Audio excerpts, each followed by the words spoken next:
There's been a lot of buzz around the newly announced Neo Geo AES Plus. Why, you ask? It's because the Neo Geo is hands down the most expensive console ever made. And it's not even close once you factor in the games. Right now, it's not uncommon to see loose Neo Geo AES cartridges pushing $700, $800, even well into the $10,000 range. But what's crazy is this whole situation might be about to change in a huge way. Some game collectors, myself included, are extremely excited for what's on the horizon, but others are concerned. So in today's discussion, let's cut through all the chatter and talk about the Neo Geo and the upcoming AES Plus, including a brief look back at the console's history, why it's become so expensive, and why the AES Plus could change everything.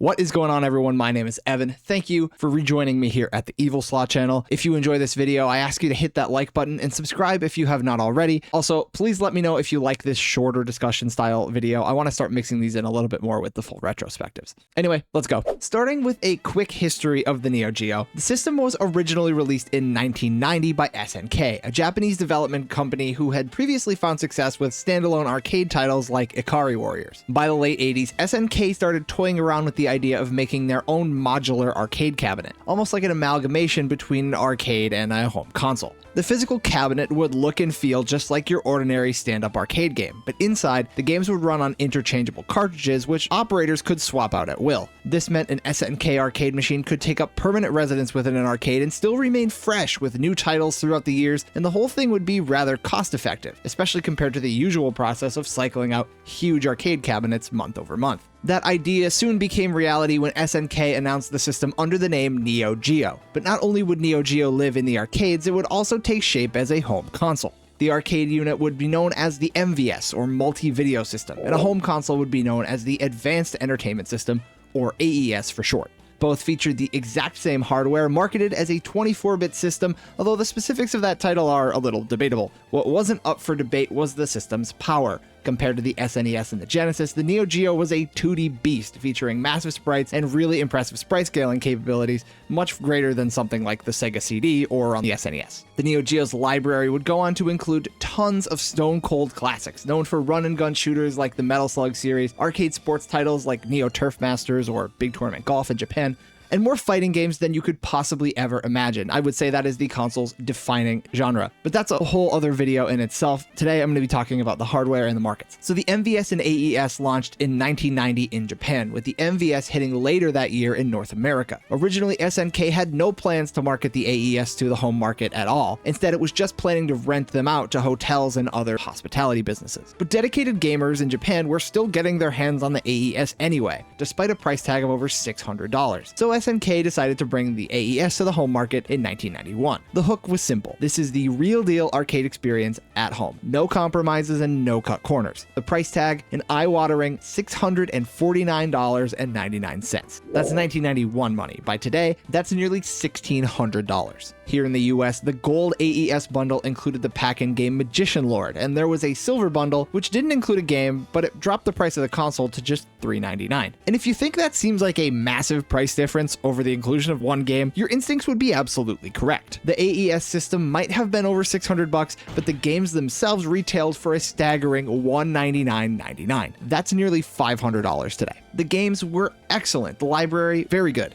But for most consumers, the Neo Geo AES remained prohibitively expensive, a luxury console most simply couldn't afford. The Neo Geo launched with an aggressive marketing campaign from SNK, with magazine ads ranging from corny to risque to everywhere in between. But still, the AES failed to catch on with the mainstream home gaming public. It did, though, carve out a niche spot among hardcore fans. SNK tried to re-establish itself in the home console market with the Neo Geo CD throughout the mid-90s, but again, the general public wasn't biting. And through all of this, the MVS was still going strong worldwide, the arcade cabinet. It continued to create new Neo Geo fans up until its discontinuation in 2004, a legendary 14-year run. Within that time, at one point SNK actually declared bankruptcy in the early 2000s, with its assets being absorbed into the Playmore Corporation. Following the Neo Geo's discontinuation, the renamed SNK Playmore Corporation would go on to release several Neo Geo compilation titles on home consoles, further solidifying the system's library within the hearts of gamers.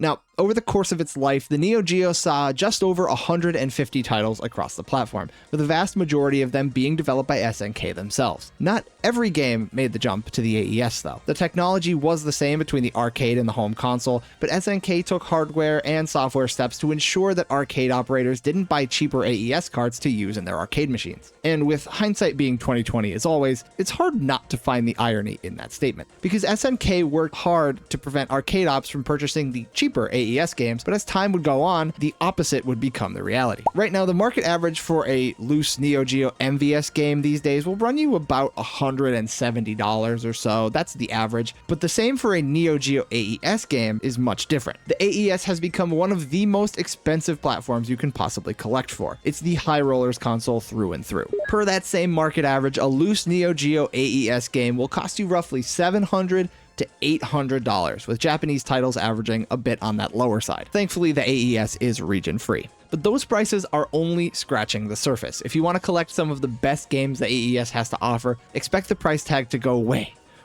up. Some of the most legendarily expensive games ever live right here on the AES, and it's difficult to track down reliable pricing data for a lot of these titles because so few of them actually end up selling on marketplace sites like eBay. The Neo Geo collector community is tight-knit, and many of these sales have been taken private and offline due to the amount of money that's being changed hands, and honestly, when eBay's taking 15% of that off the top, I don't blame them. Just buy a plane ticket at that point. The first Metal Slug title can top over $20,000 on the secondhand market, with Neo Turf Masters or Big Tournament Golf not far behind, also in the 5-figure range. Incredible. Those two titles are certainly outliers, yes, but I believe this point still holds. Due to the low success and limited sales numbers worldwide, the Neo Geo AES has become one of, if not the most expensive platform to collect for. It's high rollers only. And that's been the case for years. But then SNK went out and announced this.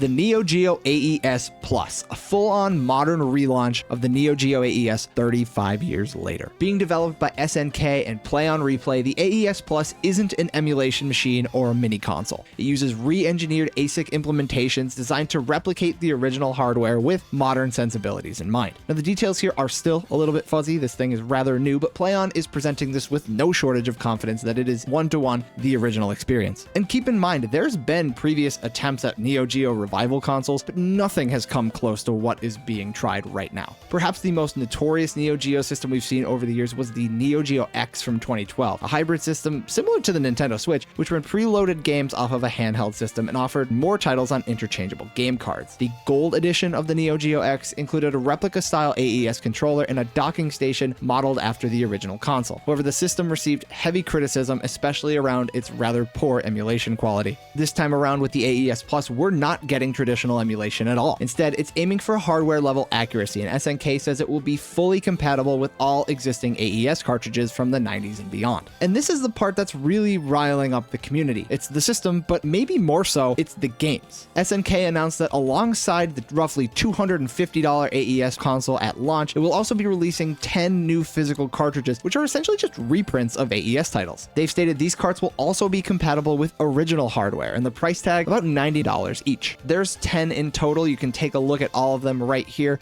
And the two most notable, what I said before, Metal Slug and Neo Turf Masters, two games with insanely high price tags for original physical copies. The value proposition for game collectors is absolutely mind-blowing. Thanks to this pricing comparison chart that's circulating on Reddit, roughly $900 price tag for all 10 of these reprints is a massive savings over the current secondhand market, tens of thousands of dollars. If you wanted to track down original carts for all 10, expect to spend between $60,000 and $90,000. But now you can purchase all of these games and they're available right on Amazon. You can also get this AES Plus Ultimate Bundle, which includes every game for $999.99, which brings the price per game down to about $57 or so. And all I'm left with? Wow.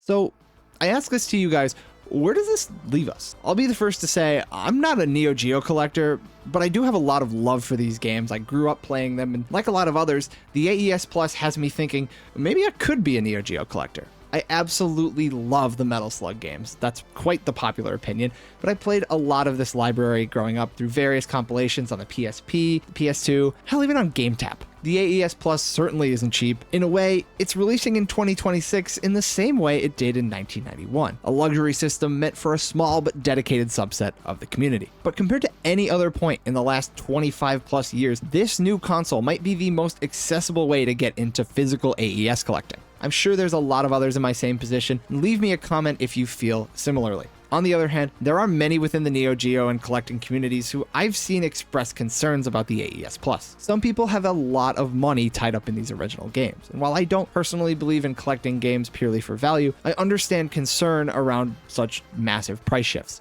We don't know what will happen when this thing launches. Could the prices dip? Maybe. A 10 to 20% drop on these games wouldn't be shocking, but nobody really knows for sure yet. One thing that is reassuring so far is that we have seen pictures of these games, and they do show some subtle differences in packaging between the originals, making it unlikely that they completely replace them in the eyes of the hardcore. Original releases are still original releases, and that history carries weight. However, if the AES Plus leads to years of new releases and even definitive versions of some games, that could absolutely reshape the market. We're already seeing that with some titles like Neo Turf Masters, where the AES Plus version includes a course that was only available on the Neo Geo CD, making this the definitive cartridge release.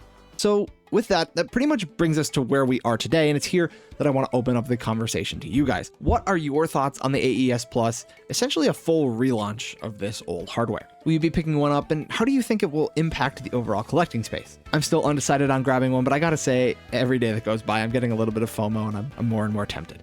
When I was a kid, I repeatedly begged my parents to drive state lines for a Neo Geo MVS arcade machine, which I found on Craigslist, and they repeatedly told me no until I was forced to stop. So yes, leave me a comment down below with your thoughts and let's get the conversation going. Anyway, guys, that's pretty much it for me for this video. If you enjoyed, hit the like button and let me know if you like this style of discussion video in addition to my regular retrospectives. Like it, hate it, let me know. I'd love to hear your feedback. All right, that's it for me. Have a good one, everybody. Peace out.